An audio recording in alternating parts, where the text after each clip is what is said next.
Hello guys, so today is 22nd of March आणि आम्ही पोहोचलेलो आहोत आमच्या वृंदावनच्या हॉटेल रूम मध्ये आणि आम्हाला खूप पीसफुल वाटतंय. जरी आम्ही अजून काही बाहेर जरी पडलो नाहीये रूमच्या तरी आम्हाला खूप असं घरी आल्यासारखं वाटतंय आणि आलोच आहे आम्ही ऍक्च्युअल घरी आमच्या कृष्णाच्या.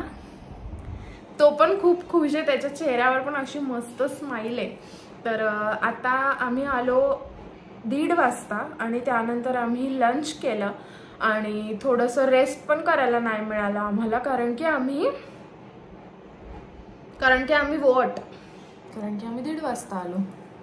1:30 वाजता तर आलोच आणि रेडी वगैरे होत सगळ्यांचं फ्रेशन अप होईपर्यंत तर 4 वाजले. 5 वाजले आणि आता 5 वाजलेत. आम्ही 5 वाजेपर्यंत एकदम टिप टाप रेडी झालोय सगळे आणि आम्ही आता चाललो आहोत इस्कॉन मंदिर म्हणजे श्री श्री बलरामच आहे, कृष्ण बलराम टेम्पल, श्री श्री कृष्ण बलराम टेम्पल वृंदावन. आणि त्यानंतर आम्ही जाणार आहोत प्रेम मंदिरला. आज पुरता एवढाच plan because we don't have enough time today.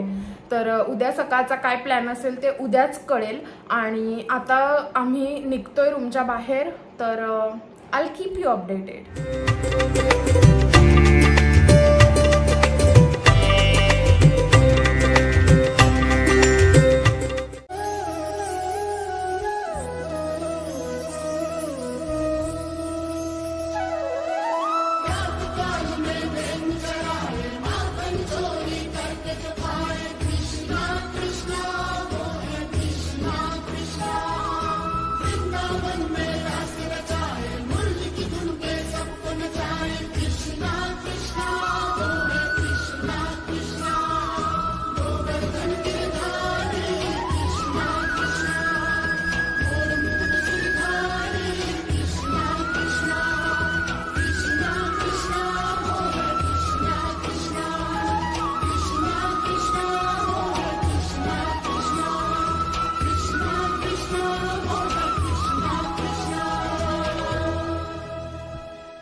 आम्ही आता प्रेम मंदिर आणि इस्कॉन मंदिर दोन्हीकडे जाऊन आलो आहे. खूप अफाट गर्दी आहे आणि आत्ता करंटली आम्ही इकडे मोमोज खातोय.